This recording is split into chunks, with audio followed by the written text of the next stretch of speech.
Hey guys, for those who don't already know us, we are Tiny Travel 2. We are 4 adults and 2 little girls who have been traveling the world full time since November 2019. I'm Katie. And I'm Amy. And we're the mums of Tiny Travel 2. And today we're coming to you from beautiful, wet and rainy Kuala Lumpur.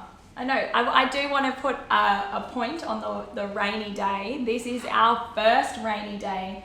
The first rain we've actually seen. 75 days traveling. We left in November and it has been bright, sunny and hot every single day. We haven't seen one drop of rain. And then today, KL has turned it on for us. So it's nice to see the rain again. Yeah. But it means we're spending a day inside. Which is a perfect opportunity to go over a few things from our first couple of months traveling. Yeah, so we wanted to do a bit of a video. We have had quite a few people asking us because we spent 42 days, I think it was. 42 days in Vietnam, and we've had a fair few of you guys asking us what it was like and how we did it and how we thought about it and any advice. So we wanted to do a video today. Yes. To tell you guys a few tips and tricks and how we felt, our highlights, all of that kind of stuff. So I think that Amy Lee actually has compiled a list of questions from our Instagram, our Instagram page. So she's going to be answering, or we're going to be answering questions that you guys have asked directly. So let's get into it. Get started.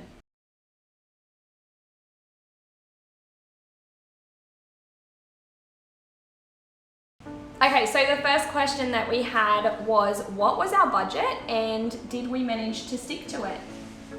Bum, bum, bum. So our budget was 100 Australian dollars per day, or that's about 65 US dollars per day at the moment. The short answer is technically yes. Yes, we did. We did manage to stick to it. We did actually go over, but it did include extra things that we never thought that we would pay for, and most people wouldn't. So it included things like an extra laptop and we bought some sneaky little presents for ourselves. It was Christmas time, so we did have to. It included Christmas and it included some technology that most people wouldn't need. So overall we were over budget by $800, but that included about $1,500 worth of personal purchases. Yeah. Okay, so the second question we had was, how did we manage to stick to our budget? Great question. I'm a Nazi when it comes to making sure that we stick to budget. Everybody else likes to spend money. I like to save money. Yeah. So Katie was definitely the person that kept us on track. But probably the 2 major things that kept us under budget was, one, the accommodation. So we booked extended periods of times in places, and we booked quite in advance for Vietnam. Yes. We contacted the Airbnb hosts before we left and we said what we were doing and asked if they would like to extend a discount to us. Yes, they do. They love giving discounts. They want you to stay at their property. So ask. If you don't ask, you're not going to get. That's my theory. We may have sent off 100 emails asking for discounts and we may have got probably 30 to 40 back, but like this is managed to save us quite a bit of money doing that and being quite negotiable on where we stayed and when we stayed there. So that was the first thing. The second thing was food. So we stayed away from anywhere that was touristy. Eat where the locals eat. Yeah. That's rule number 1. Yeah. So everywhere we went to eat, it was in Vietnam, it was mainly street food. So they're massive on their street food. We went to the places, we would walk past a place, and if it was packed with locals, then that's where we were going. We ate there too. Yeah, we saved a lot of money by doing that. It was a bit of a culture shock though, because it was completely different food to what we were used to. I've never eaten so much rice. I think as a family of 6, we've eaten half a continent of Southeast Asia in rice. Yeah, rice and noodles. So it was a lot, and we did end up saving a little bit of money by creating our own breakfast. So we would buy bags of oats and yogurt and fresh fruit, which is everywhere and it's super cheap, and a lot of the time they can cut it for you as well. So you don't need to have a kitchen. All you need to do is grab a couple of reusable bowls and spoons, chuck in some fresh fruit, some yogurt and some oats, and you've got a hearty, healthy breakfast that'll keep you going until lunchtime. Yeah. And I did forget the third thing that probably did save us quite a bit of money. We always took the cheapest way to get from point A to point B. Our feet. Within reason, yes. So we walked everywhere that we could walk, and when we couldn't walk, we would catch the local buses, or we would catch a train instead of a plane, or whatever option worked out cheaper. We would catch the airlines that were not full service, so that we were saving a bit of money. Low-cost carriers, we've taken carry-on bags only. Yes, so that saves a lot of money if you can do it. Do carry on, and only carry on, because you'll be saving yourselves about $80 per flight at the moment to add a carry-on bag, add a checked bag, to a flight. Yeah. So that saved us a lot of money too. So there are 3 major factors on how to save money. Eat local, ask for discounts at your accommodation, and use your feet to walk. The next question was our opinion on AirAsia. So doing a long haul flight on AirAsia, and how that panned out for us. I would say overall it was good. So we actually had a stopover in KL on our way to Hanoi. It was an overnight stopover. I think it was like 9 or 10 hours. Yeah, 10 hours I think. So it gave us enough time to exit out of the hotel, exit out of the airport, stay in a local hotel, and come back to the airport the next morning. Hotel wasn't that great, so we won't recommend it. We would definitely suggest that if you were going to do that, to stay at the airport. It is a lot more expensive than going away. There's Aerotel, there's even capsule hotels at the KLIA 1 and 2. It is more expensive, but please don't fall into the trap like we did of leaving, because by the time you do that and you turn around and come back, it takes an hour and a half out of your precious sleep time. I think we slept for maybe 4.5 hours in total, and when you think about that, it's just not even worth spending any money to do that. So next time we will definitely stay at the airport. But in regards to AirAsia, I think we did it very low cost. So as we said, we only had our carry-on. We did not pay for any meals or any entertainment. We did it cheap. I believe it was $1,100 for the six of us to fly from the Gold Coast, Australia to Hanoi, Vietnam. So that's so super cheap. Yes, we would do it again, definitely. We knew we were flying low cost, so we prepared ourselves. We loaded up our phones and our laptops and our bags with snacks. So it was fine. I would say I would do it again. Like we talked about doing it to get to Europe, so I definitely think that we would do it again. We would just go into it with a little bit of a different mindset, I think, and plan a little bit more. But for the difference in the cost, if you are on a budget, then, why not? Yeah. Why not, hey? Definitely. Yeah. Question number 3. So next question is what we thought of our Halong Bay cruise. And I think people are asking this because we are known for being on a very tight budget, as you can guess. That was a huge budget breaker. Yeah. Our $100 a day budget turned into $900. Yeah, so that took up a big chunk of our Vietnam budget. But that was on our not negotiable list. Yeah, so it was before we left, we decided we were doing that. It didn't matter how much it cost. It didn't matter how much of the budget it took. We were doing that. And I'm glad we did it. I honestly am glad we did it. Definitely glad we did it. It does make me a little bit sad that Vietnam probably hasn't taken care of Halong Bay in the best way that they could. So there's a lot of rubbish in the ocean there.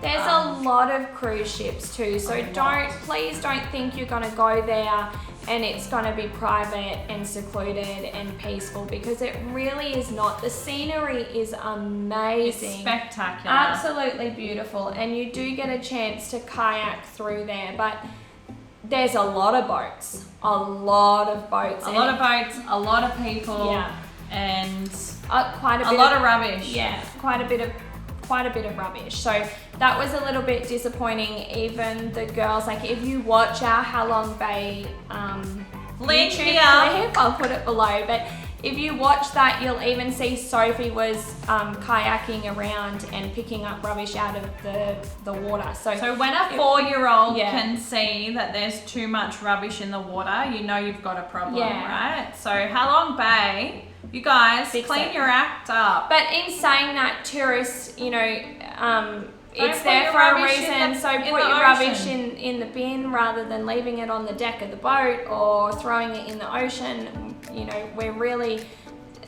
stickler for looking after our natural environment, and that was a little disappointing. But apart from that, I think the cruise, the experience once itself in a lifetime. was good. We won't go back, but we've done it. Definitely. Happy that we did do it. Recommend for you to do it, not to do it with the company that we did it with, because we were not impressed with them.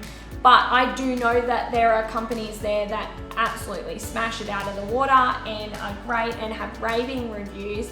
So go with one of them. And I would suggest to book it before you get there so that you can do a bit more research. It's not going to be cheaper if you wait until you get to Hanoi. Hanoi. We waited thinking it would be, it wasn't, and we just got so lost in who we were going with and what they were going to do for us. So book it now. We can put links below if you're interested. We'll put links below to the ones that we know offer amazing service. Yes. So check out the description below to see those. And if anyone has any more questions along the lines of Halong Bay, let us know.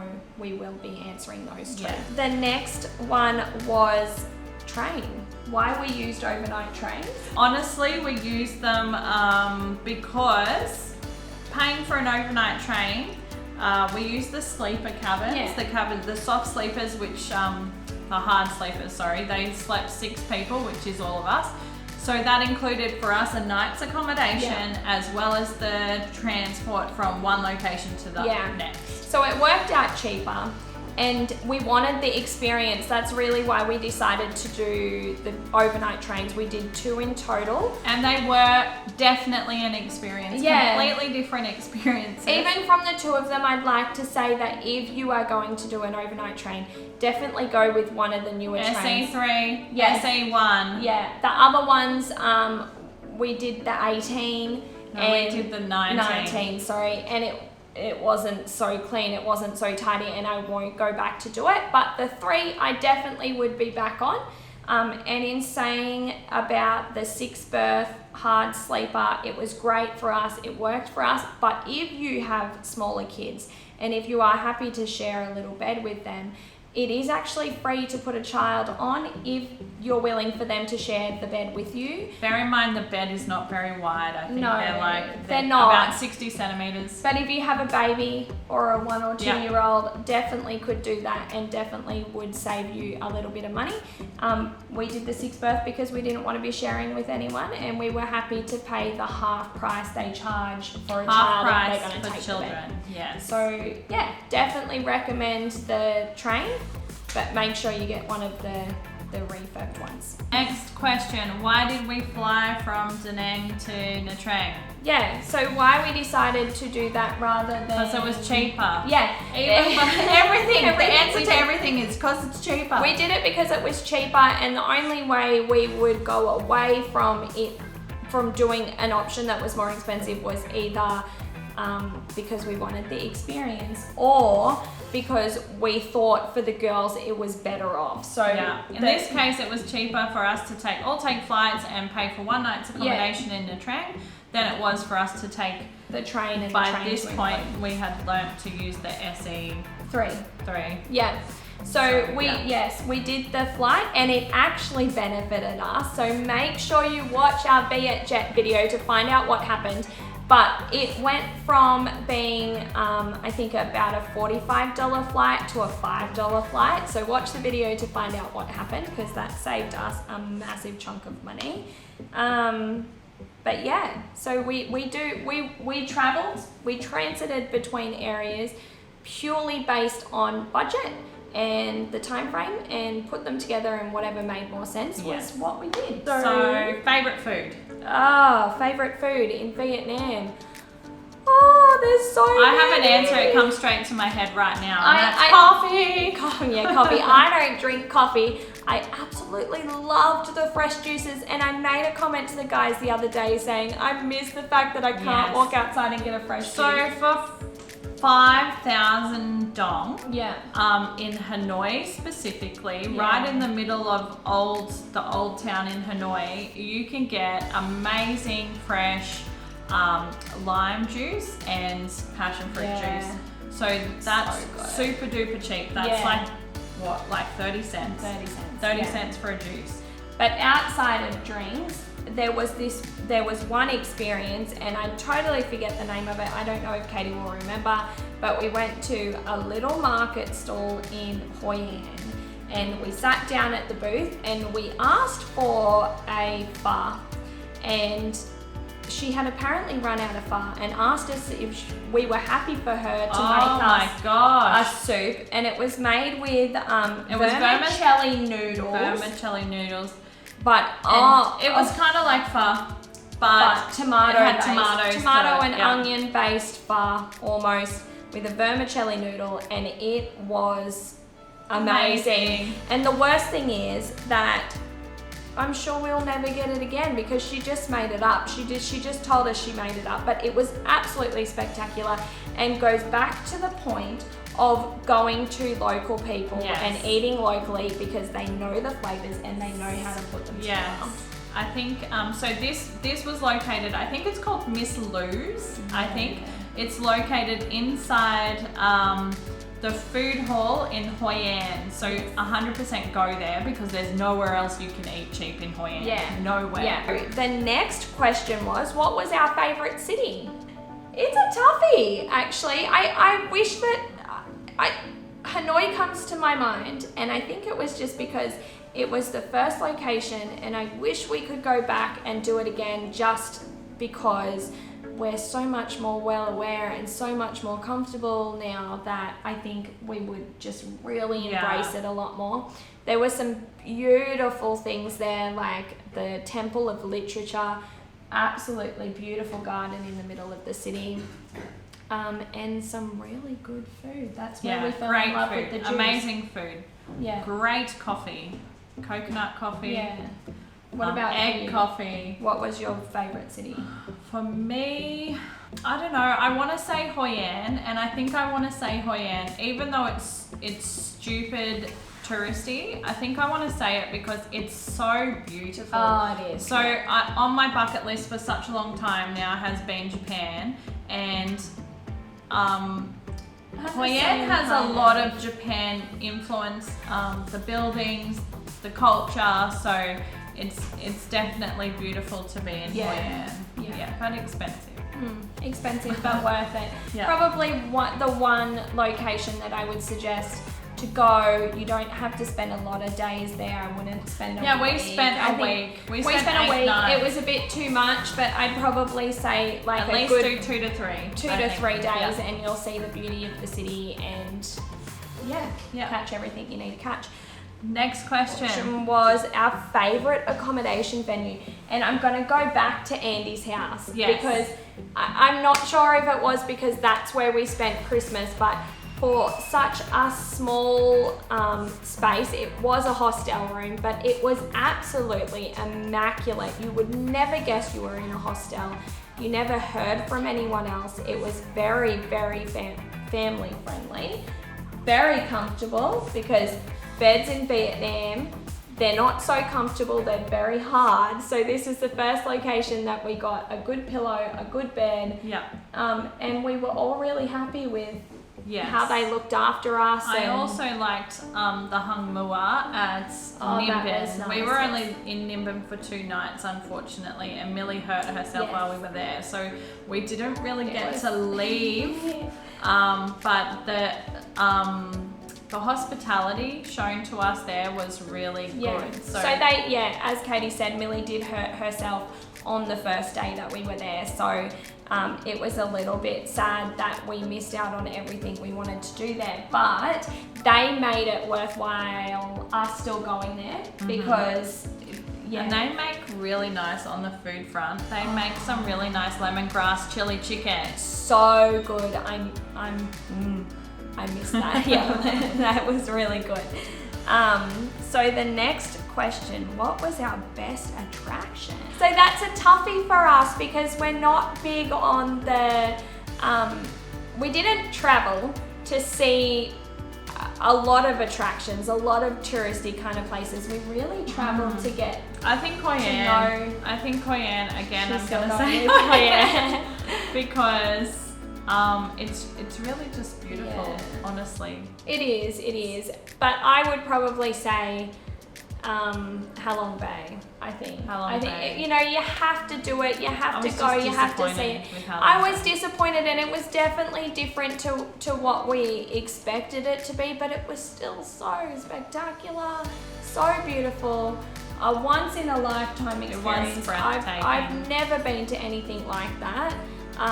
So that would be my number one attraction. The suggestions for eating at street stalls. So how we did it, how we decided where to go, where not to go, was purely, as Katie said. So to start with, it took us a long time to make decisions. Yes. We walked past lots and lots of street vendors, and we were super unsure about where we should eat. Culture shock was a huge thing in Vietnam because I don't know about anywhere else in the world, but in Australia we don't generally tend to hang meats in our front windows. Aside from that, I think deciding on where to eat, as long as you can see them cooking it. Yeah, go where the locals and go. where the locals are. That's definitely, you know, if it's a busy place, if it's filled with locals, the food is going out quicker, it's being used quicker, if you can see what we know you're for eating. sure. So each morning, Luke specifically would get up and he would go for his morning run at some stupid time like 5 a.m. and he would tell us that the streets are packed at that time with all the fresh produce markets. And these little stalls are purchasing food fresh that day. So everything has literally been taken straight from the farm to your plate. Yes. So you're safe. You are, but in saying that, you have to be comfortable with the decision you make, otherwise you're really just not going to enjoy it. And I think that was our problem in the first couple of days, is we weren't so comfortable, we weren't sure of what we were doing. But once we got comfortable, there was no turning back for us. And even now, sitting in Malaysia, we're searching for street vendors, and it's not super common like it is in Vietnam here. But definitely do it. This one is a big one. So people are asking, what were the lessons we learnt with the girls, and is there anything that we would do differently in regards to traveling with the kids? Anything we regret? My first one is going to be culture shock.